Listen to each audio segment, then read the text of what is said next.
sometimes to move forward, it helps to look at your past, and it's been helping me a lot. So maybe by showing you how I do it, hopefully it can help you out a little bit.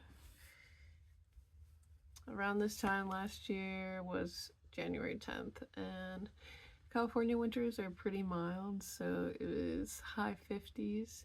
Typical outfits are sweaters, hats, pants, you know. Not for me though, because this time last year I was going through menopause.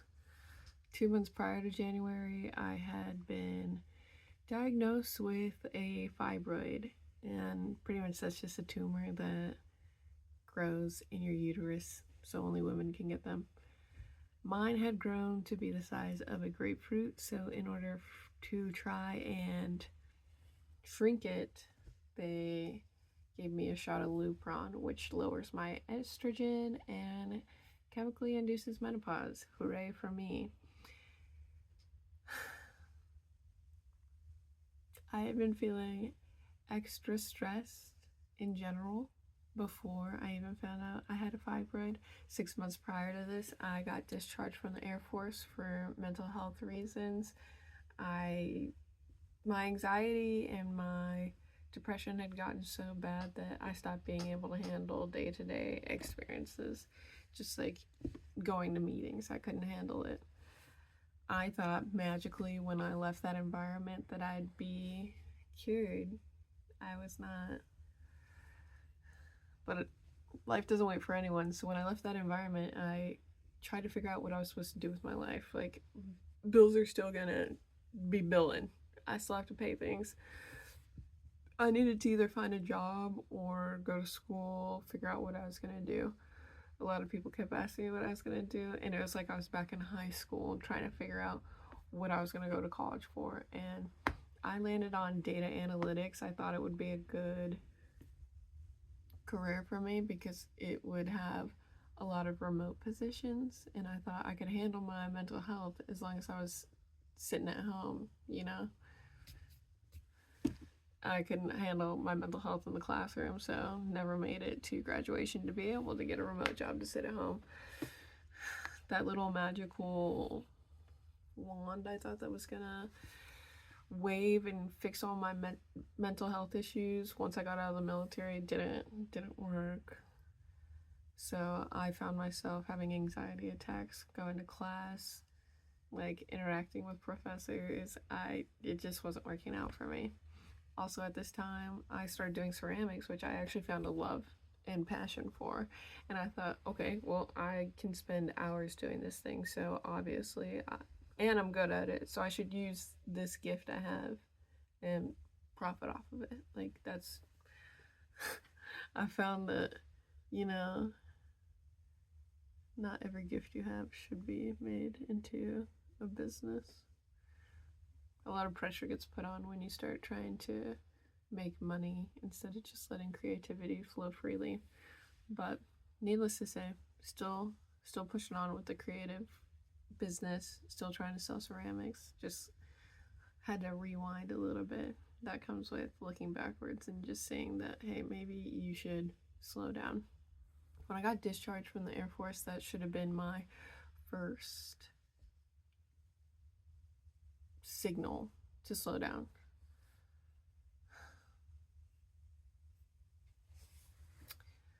On January 10th, I found myself in my backyard. I was doing some stretches, some yoga, and also listening to a sermon. I was trying to self-regulate, and I thought this would be a good way to do it. The sermon I was listening to was Reset and Stop Tripping. It was preached by Michael Todd at Transformation Church. I listen to their sermons pretty often now, not so often back then. It was like off and on. I have always turned to God in the midst of like the height of issues. I think that's like something people do, like when everything else is falling apart around you, like God is who you look to when you're religious, right? So I found myself listening to this sermon, and I made it through the whole hour of the sermon and got to the end to where it was a call to say out loud, God, reset me. Like, I have been making mistakes. I've made mistakes in my past, but I'm ready for a reset. I'm ready to rededicate my life. I'm ready to move forward. It was during this time I was down on my hands and knees praying this, and I pressed my head to the earth and I closed my eyes. And my mind was very clear. I remember everything going black, and I was thinking to myself, yeah, I need a reset. And at this time, that's exactly what I got. I felt like I reset and I died. Right then, I went into psychosis.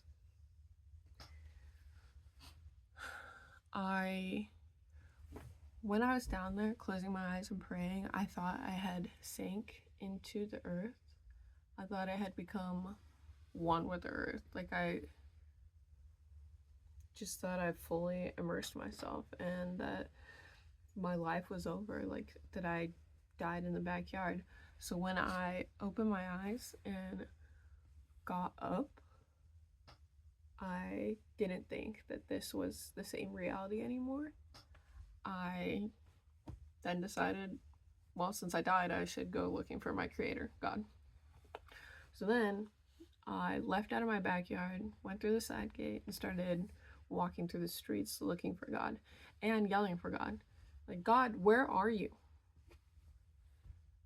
I remember sitting on the corner of my street at the end of the street, and I was in a sports bra and shorts, and I was barefoot, and I was calling out for God, and I was looking for God like everywhere. And I was talking to myself, like wondering, like, why would I still be in this like plane of existence if I died? But I wasn't able to connect the dots to make sense of any of it. All I knew is I was looking for God. That was my main focus. I hadn't seen any humans at this point. I don't know what the time was because time, I was in and out. I only remember small bits and pieces. I remember that there was a man that parked his car on the street, and I saw him and I thought, is that God? So then I started calling out to him, and he didn't respond to me. So then he went to a house, and I followed him in. And on my way to follow him, I grabbed an orange, and I thought I was gonna present it as like a gift. Be like, hey God, here I am. Like, I'm looking for you. I went into the house, and it was a multiple tenant situation, and a lot of them were in there hanging out in the living room, and obviously they were confused when a strange lady bust through the door barefoot, probably dirty, covered in some dirt, you know. I had been outside for a while, and I saw the man that I saw outside, and I said, hey, are you my father? And he was like, no, obviously not. And I was so frustrated because I'd been looking up for God outside. I got my hopes up following him and thinking he was God. So the orange I had in my hand, I ripped it in half and I dropped it on the ground in front of all of them. And rightfully so, the lady in the living room, one of the ladies in the living room was like, I'm calling the police, get out of here. And at this point, I'm not worried about the police. I think that everyone around me is NPCs. I don't think this is reality, so I don't care if the police come. I'm just looking for God still.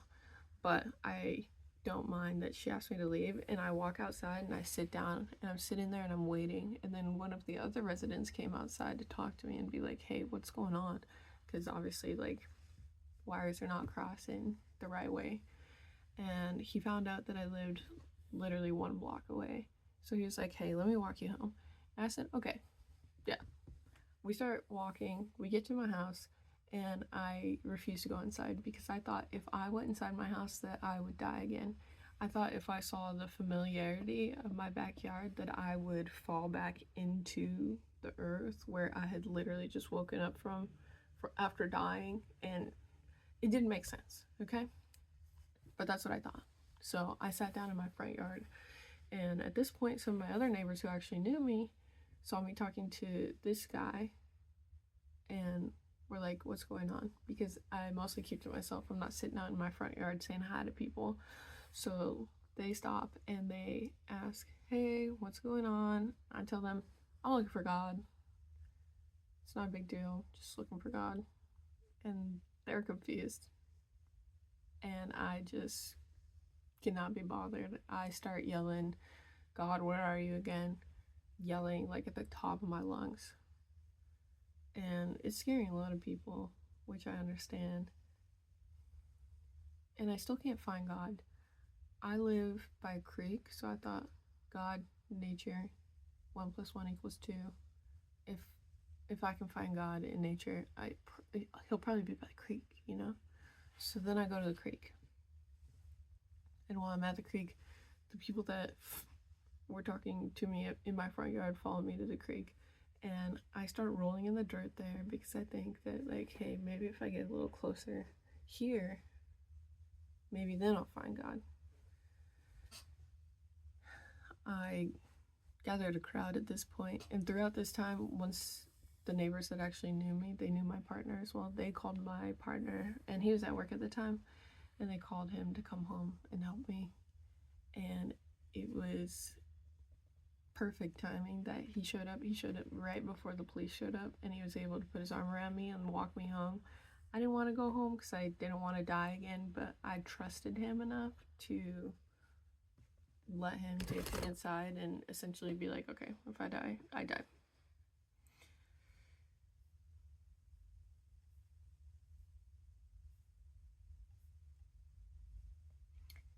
He brought me inside and he put me down on the couch and went outside to talk to the police officers that we had passed by and explain, obviously, why this strange lady was in everyone's homes.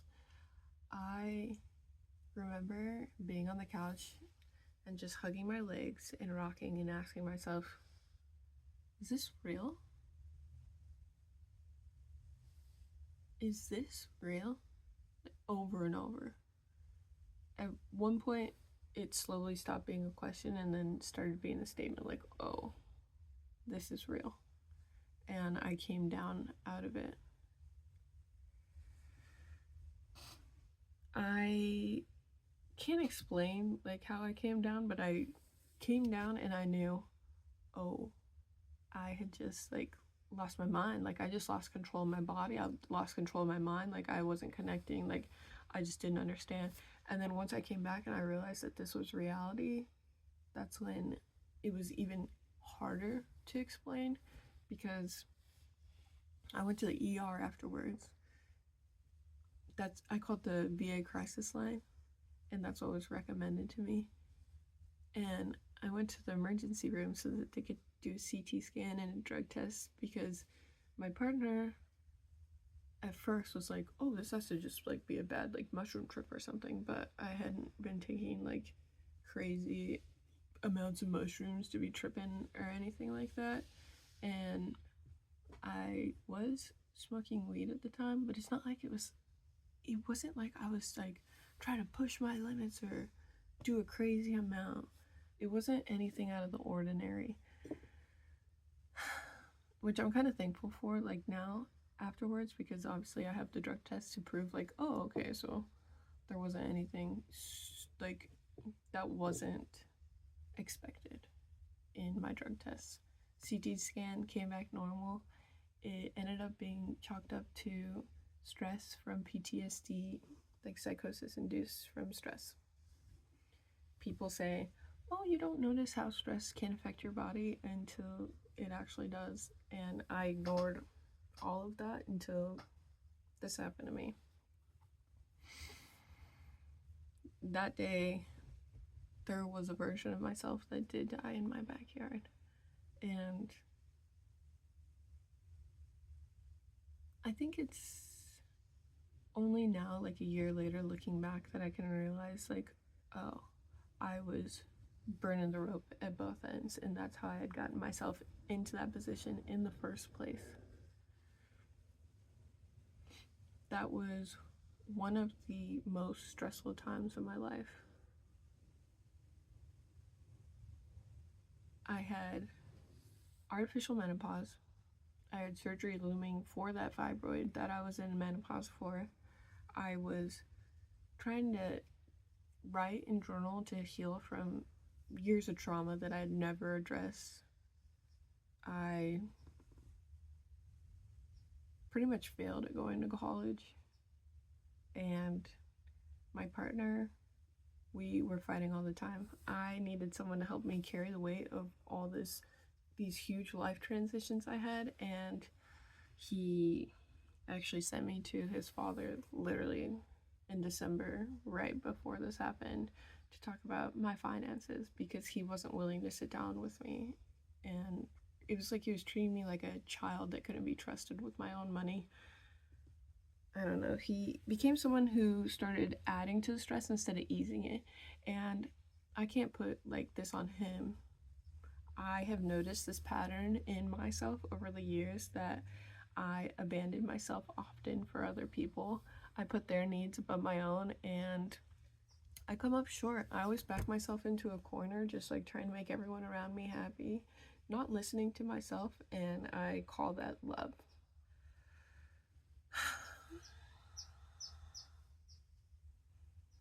I found myself looking for God because my reality around me wasn't making sense anymore.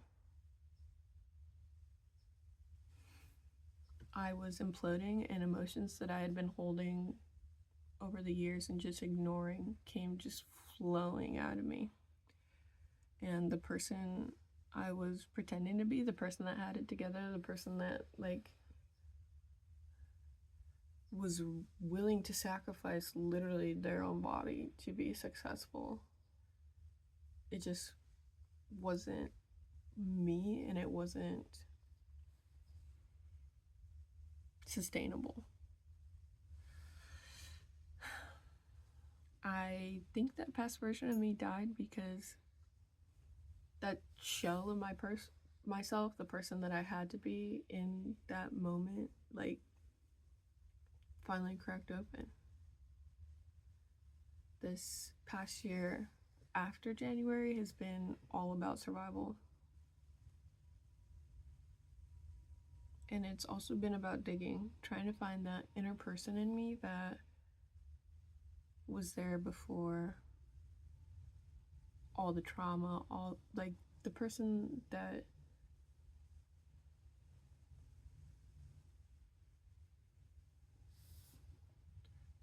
learned that I deserve love without erasing myself or pretending to be someone that I wasn't. I spent years of years and years smothering myself, smothering the spark I had, trying to become this version of myself that I thought could be more lovable, more worthy of existing. And I buried the original version of myself. And it's been taking a lot of work to dig and to find her. When I look back at January now, I don't see failure. I see someone who was willing to literally give everything they had to try and make that version of what they thought they wanted work. And now, looking back, I realize endurance isn't strength, and that this version of myself, the real, raw, honest version of myself, is enough. I don't have to pretend to be anyone else. And I think that's why looking back is important. Because I could look back and I could say, oh my gosh, I literally lost my mind, and I could just beat myself up over it instead of learn the lessons that I've learned from it. January showed me what my boundaries actually are, and it showed me what my body will and won't tolerate. And it also showed me like the kind of support that I need and the support that I thought was good enough but wasn't. Like I need to hold myself to a higher standard, and I need to hold others to a higher standard. And I think that's what reflecting on your past gives you. It gives you perspective that can then orient you so that you're not moving forward shooting blindly in the dark. You move forward informed and with your sights more narrowed on a target. About a week ago, I got baptized, and true rebirth fashion. I never felt like I was like worthy of getting baptized before now, and it's been really freeing.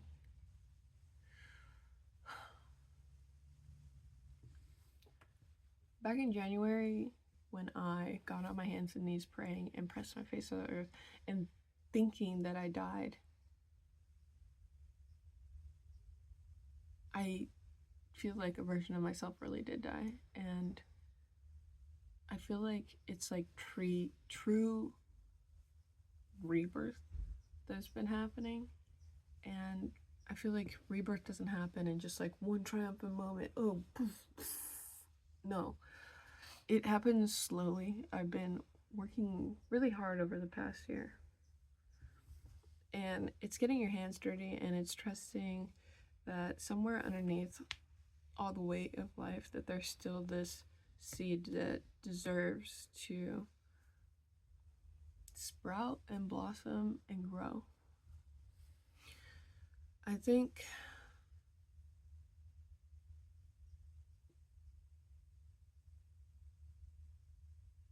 this last year has taught me that maybe I'm a seed and I've been dormant for a while, and it took a lot of pressure to finally crack me open to where I could finally see, oh,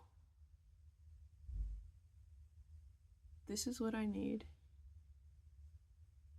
This is who I have been pretending to be. And it made me realize the things that I needed to start cutting out of my life instead of the things that I was adding into it to try and fill this void that was never going to get filled. Seeds, if you're patient and give them time, the right environment, air, light, water, they start to grow. And I think that's what this past year has taught me.